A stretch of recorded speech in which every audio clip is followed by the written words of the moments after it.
नमस्कार, आप देख रहे हैं गौरव भारत और मैं हूं आपके साथ विदिशा। पूर्व मुख्यमंत्री कैलाश जोशी के पुत्र दीपक जोशी ने प्रेस कॉन्फ्रेंस कर कहा कि मध्य प्रदेश में अराजकता का माहौल है। अपराध और भ्रष्टाचार में मध्य प्रदेश दूसरे राज्यों से आगे है। प्रदेश के हर व्यक्ति को कर्जदार बना दिया। प्रदेश में कांग्रेस की सरकार बनने जा रही है, इसलिए मुख्यमंत्री शिवराज सिंह चौहान जनता से लगातार झूठ बोल रहे हैं। इसलिए लाडली बहना में कभी कहते हैं 2200 रुपए दूंगा, कभी कहते हैं 2500 रुपए, कभी कहते हैं 3000 रुपए। जनता को मंडी समझ लिया है। शिवराज सिंह चौहान दुनिया में सबसे अधिक झूठ बोलने वाले मुख्यमंत्री हैं। कांग्रेस नेता दीपक जोशी पत्रकारों में चर्चा के दौरान बात कही। उन्होंने कहा कि भाजपा की विचारधारा व्यवसायिक है, वो अपना नफा नुकसान पहले देखती है। मेरे पिताजी प्रदेश के मुख्यमंत्री रहे। उनके निधन पर मुख्यमंत्री शिवराज कहे थे कि प्रदेश के ये बड़े नेता रहे हैं, उनकी विचारधारा जन जन तक पहुंचे, उनकी प्रतिभा लगनी चाहिए। लेकिन 3 साल बाद भी मेरे पिता का स्मारक नहीं बना, जबकि मुख्यमंत्री कमलनाथ ने मेरे पिता के अंतिम संस्कार के लिए तत्काल जमीन मुहैया कराई। भाजपा और कांग्रेस में ये फर्क है। उन्होंने कहा कि एक बार मैंने दिग्विजय सिंह से कहा था कि मैं कांग्रेस में आना चाहता हूँ। उन्होंने कहा कि हम आपको कांग्रेस में शामिल नहीं कर सकते, इसलिए कि आप कैलाश जोशी के पुत्र हैं। उनके मान सम्मान को ठेस लगेगी। बदलाव की हवा बह रही है। उन्होंने कहा कि रीवा में ऐसा क्या है जिसे भाजपा वाले कहते हैं कि बेहद विकास हुआ है। रीवा में शिक्षा का स्तर जो 20 साल पहले था, आज भी वही है। अवधेश प्रताप सिंह विश्वविद्यालय, इंजीनियरिंग कॉलेज, ITI और मेडिकल कॉलेज के अलावा कुछ भी नहीं है। राज्य में बदलाव की हवा बह रही है। देवास जिले की 5 सीट इस बार कांग्रेस जीतेगी। कांग्रेस के पक्ष में पूरे प्रदेश में माहौल है। सरकार भी कांग्रेस की ही बनेगी। और अब भाजपा निकाले क्षमा यात्रा।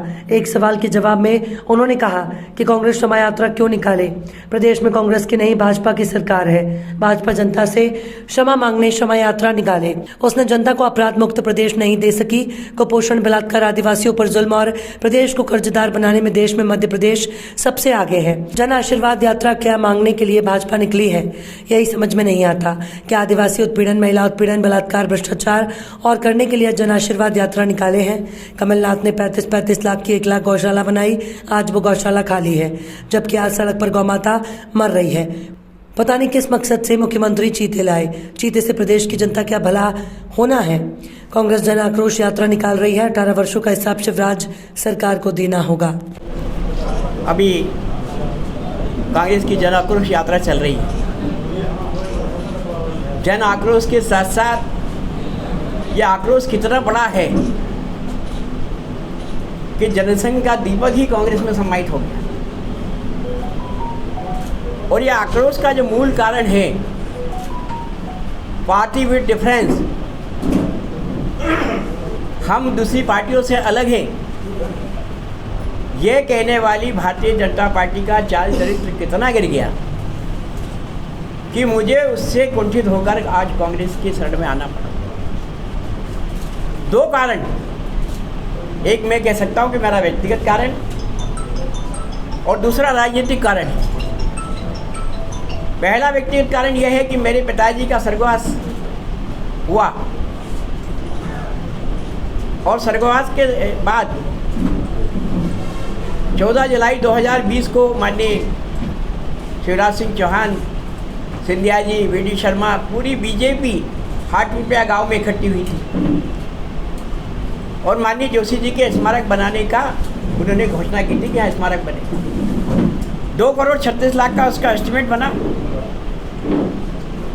वो स्मारक आज तक नहीं बना हुआ है। लेकिन दूसरी तरफ मध्य प्रदेश के मुख्यमंत्री शिवराज सिंह चौहान जहां पूर्व मुख्यमंत्री के रूप में रहने वाले हैं, या तो उनको कुछ पहले से संदेश आगा हो गया कि मैं पूर्व मुख्यमंत्री हो सकता हूं, इसलिए उन्होंने पूर्व मुख्यमंत्री के नाते जो मकान जिसको अभी तक उन्होंने रोक के रखा है, जिस पे उनका कब्जा है, उस मकान के बगल में स्वर्गीय नंद कुमार सिंह चौहान के मकान को तोड़कर एक भव्य आलीशान मकान बनवाया। तो कहीं ना कहीं मुझे ये बात कचोटती कि मेरे पिता का स्मारक 20 साल में नहीं बन रहा और शिवराज जी का नया भवन 6 महीने में तैयार हो गया, आधुनिकतम भवन। दूसरा, मैं जिस परिवार से आता हूँ उस परिवार को सुचिता की राजनीति का प्रतीक माना गया और मेरे पिताजी को तो शायद दुनिया में एक बिरला उपाधि मिली कि राजनीति के संत। प्रदेश में क्या हो रहा, मुझे मैं भी पार्टी का सदस्य था, पार्टी का कार्यकर्ता था, इस नाते प्रदेश की बातों को मैं नहीं कर सकता, लेकिन अपने क्षेत्र की बातें तो मैं करूँगा। बागली विधानसभा जहाँ से जोशी जी 1 बार नहीं 8 बार जीते, और शायद ये इस मध्य प्रदेश की असेंबली का रिकॉर्ड भी होगा कि विपक्ष में रहकर कोई व्यक्ति लगातार 8 बार जीता हो।